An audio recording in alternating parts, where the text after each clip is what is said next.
Hello and welcome to the Brutal Iron Gym podcast, where our goal is to cut through the BS and deliver the brutal truth about topics related to health and happiness. Today's podcast is number 1472. The topic is Q&A and the title is Reducing Stiffness Between Workouts. Now, before we get into today's podcast, I just want to jump out there real quick. We are updating our website. We're going to be putting on a lot of free programming, a lot of paid-for templates. I want to kind of build that stuff out. I've been very blessed. The business has been growing really well. I want to try to continue to give back and give more and more free stuff like this podcast. So we're going to be growing the website, putting a lot of content out there. One of the things I wanted to do was encourage people who are new to the podcast, new to the gym. If they check out the website, I want to have, like right now we have the podcast, you can actually just listen to the podcast right on our homepage. You can go to the www.brutalirongym.com. Right there's the podcast. Click it and listen to it. I want to try to encourage people, if they've never listened to the podcast, listen to it. Part of that will be putting up listener testimonials. So if the podcast has been helpful to you, if you don't mind, I'd like to hear that. If you can just write a quick write-up, 1, 2, 3 sentences. You can write a whole page, whatever you want. Just include that write-up, your name, and where you're from. And then we're going to put that on the website as kind of rotating images so people can read that and be motivated to listen to the podcast. So if you don't mind doing that, that would be great, and I'd really appreciate it. Again, just quick write-up of how the podcast was helpful, your name, and where you're located. And then we'll be putting that on the website. You can send that to our email at brutalirongym@gmail.com. Awesome. Okay, well, I'll get into this stuff. I always hate messing around with the content and advertising or things like that, so hopefully that wasn't too long. But what I wanted to do today was cover a question that a listener sent in. I'll give you the summary of everything because it was a little bit of a long email, which isn't bad. I enjoy it a lot. I love hearing from everybody. I just don't want to read the whole thing on a podcast. So she said she'd been listening to the podcast for almost a year. She wished that she lived closer so she could train with me, so that's awesome. Don't forget, everybody, we do online coaching, so you can actually still work with me even if you're remote. I have clients all across the United States and in 5 other countries right now. So really cool, very exciting. I love that stuff, and we still do video reviews and all that.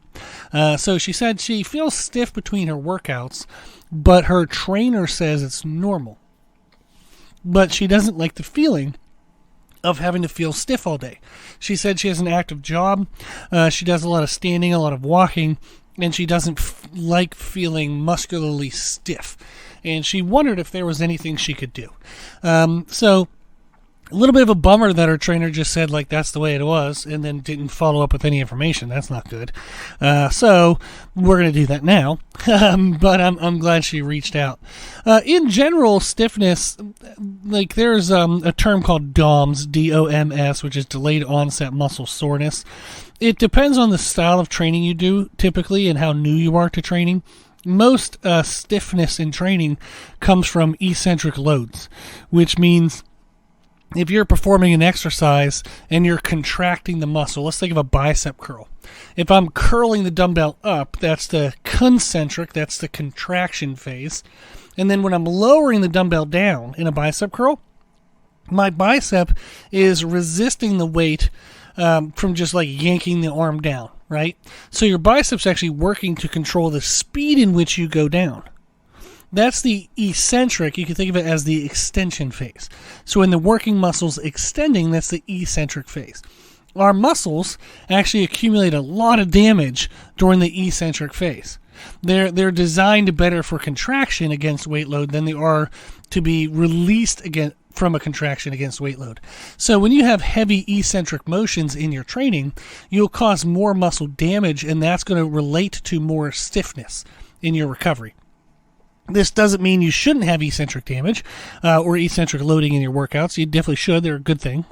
It helps, promote the muscles to change shape and get stronger and do all the good things we want. But I just wanted to explain that that's typically why sometimes if you do different training styles, you might find that one style makes you more sore than another style. And typically that's going to be related to the eccentric loading stress of one style versus another. So just cool to know. So what we can do to maximize our recovery, which then helps decrease stiffness between workouts. The first thing I always ask people about is nutrition. How many calories you're eating, how much protein you're eating, and then what's your distribution. So that would be podcast 1232. It's a nutrition podcast titled Start Here. If you can't find that podcast, you can go to our website, and there's instructions there on how to find older podcasts. But that one will explain exactly how many calories you should be eating, how much protein you should be eating, the ways in which to distribute your calories and protein throughout the day. That's going to be the biggest determinant of soreness. So if you're under eating your food or under eating your protein, you're going to be more sore than you need to be. And if you're not distributing it correctly, if you're, too busy during the day to eat and you eat everything at night, you're going to feel much more stiff than if you were to eat kind of more evenly throughout the day. So those are big things to check out. Definitely check that out. Again, that's podcast 1232. Now, the next thing we have is hydration. The way I kind of look at this is, if you think of beef jerky, it's dehydrated meat. So if you can get a steak from a grocery store, and before you cook it, it's all floppy and, pretty stretchy and movable compared to beef jerky. Beef jerky is the same thing, that piece of steak, just dehydrated. So if your muscles are dehydrated, they're going to move like beef jerky. Not good. We want the fully hydrated, healthy muscles. So that's a kind of a visual that I usually think of when I think of dehydrated muscles is beef jerky versus uncooked steak. Now, a general rule of thumb is just a way to make it easy is half your body weight in ounces is how much fluid you should drink a day. So divide your body weight by 2, and then that number is how many ounces of fluid you should have in a day. Now, the heavier you are, the more difficult that's going to be. The lighter you are, the less difficult that'll be. So, for example, I weigh 285 pounds, so half my weight is 142.5, if I can do math correctly today. But typically, I drink about 3.5 to 4 liters of fluid a day, which is only about 120 to 135 ounces of fluid. But, so I'm a little shy of that 142.5. I'm a little shy of that rule of thumb of half your body weight in ounces. But I drink a lot more fluid than a lot of people I know. So I think something we can kind of think of is using a third of your body weight and counting that as a minimum. So think of getting a third of your body weight in ounces of fluid, and that could be your minimum, where half your body weight in ounces might be a really good day kind of target. So if you weigh 180 pounds, 60 ounces of fluid would be the minimum you would need per day, whereas 90 ounces or more would be a really good day. So that's kind of a general rule of thumb for hydration, and I think that works well for most people. We can all pretty much understand that. Then the next thing, once I have somebody, when I know their nutrition is kind of on point, their hydration is relatively good, then the next things I tend to look at, it kind of depends on the person and it depends on the situation and style of training. So I want to give you the next 3 things and then just let you experiment with them so you can see what you think about them. So one of the next 3, and these are the kind of the more complex things, would be is to have a morning or evening stretch routine. And you can do a routine in 5 minutes.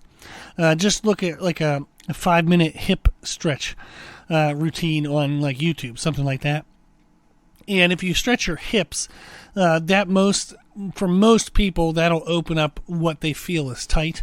Is if you stretch your hips, you're going to loosen your lower back, you're going to loosen the front of your thighs, you're going to loosen the hamstrings, the glutes, you're going to loosen a lot of stuff. So you don't have to focus on, every muscle under the sun.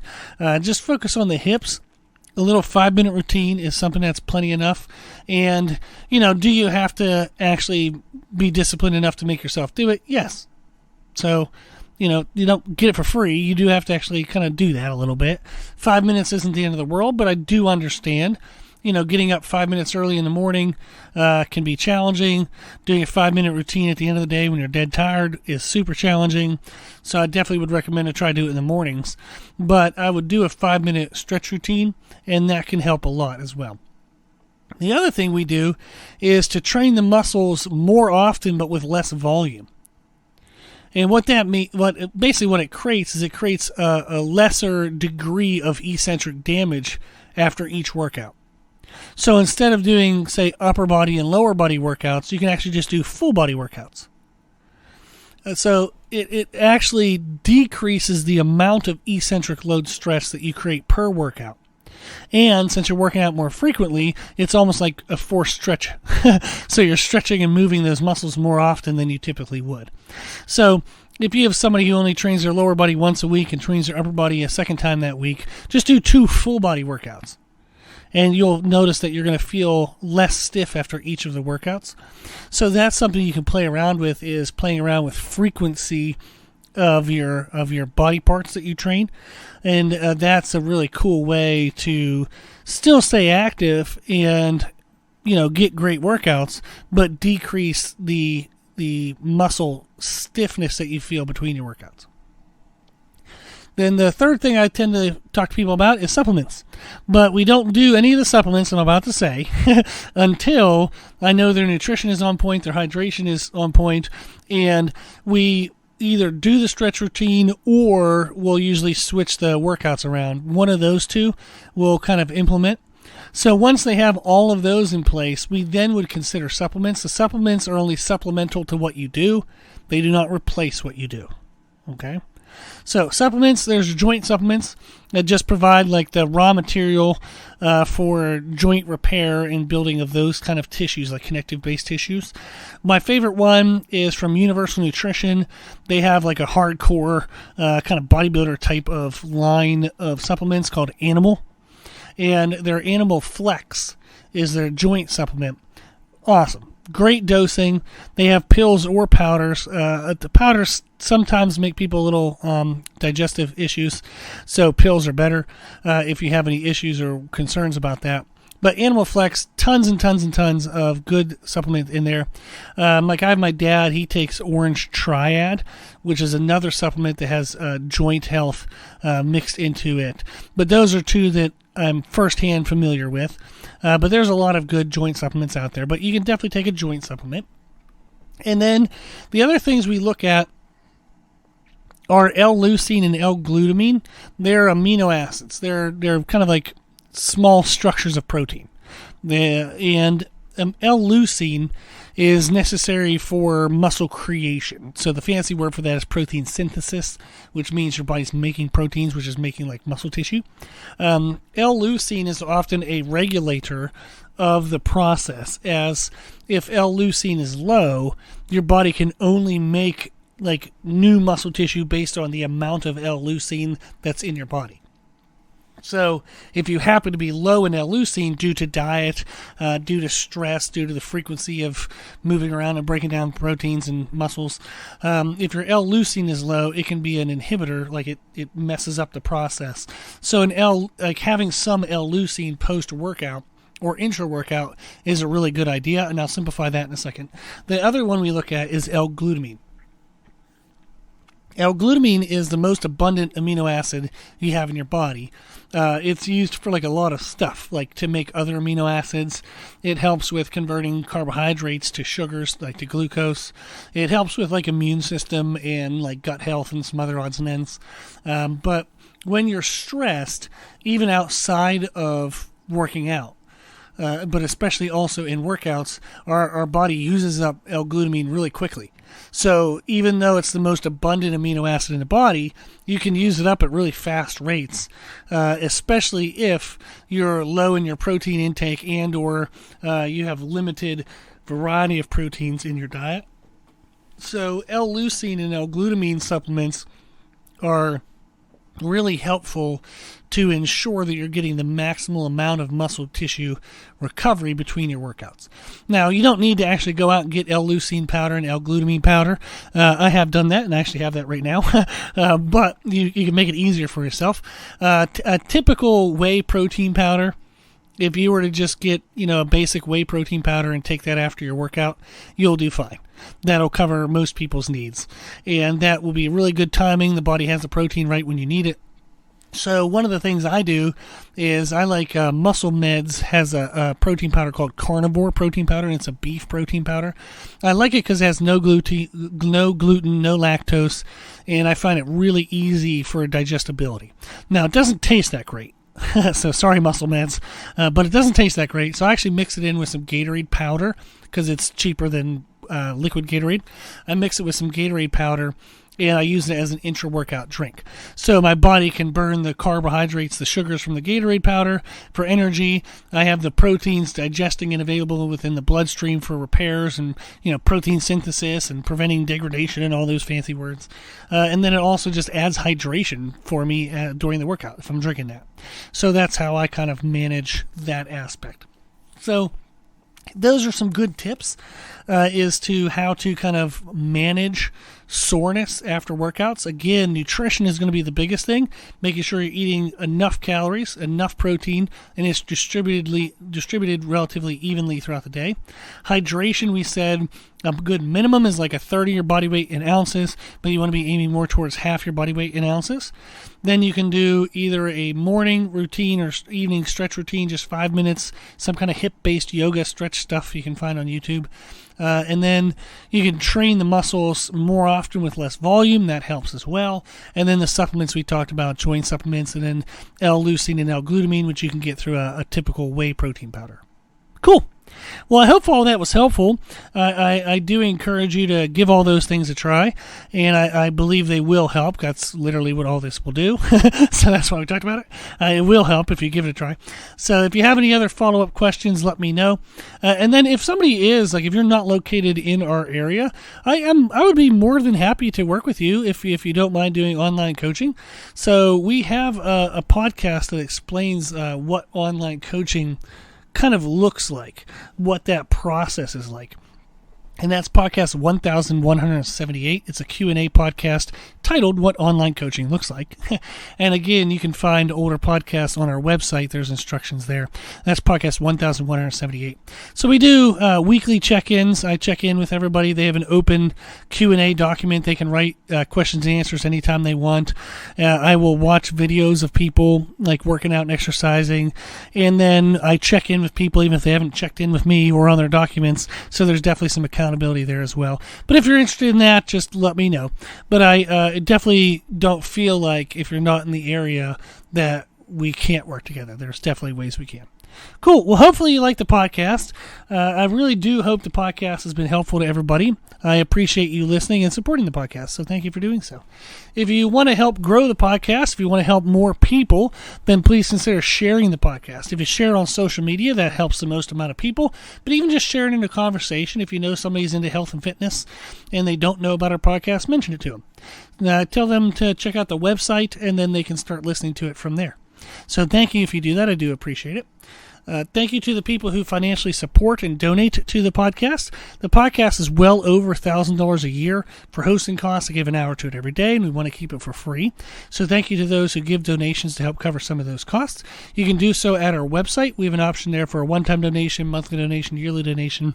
Even just $5 a month, it does go a long way, and it does add up. So I really appreciate the people who do that. Thank you. Also, if you like the information we share in our podcast, you can always find more from us on our social media channels on Instagram, Facebook, Twitter, and YouTube under the name Brutal Iron Gym. If you have any questions, feedback, suggestions, anything you want to know, let us know at our email, brutaliron@gmail.com. As always, I hope this was helpful, and thank you for listening.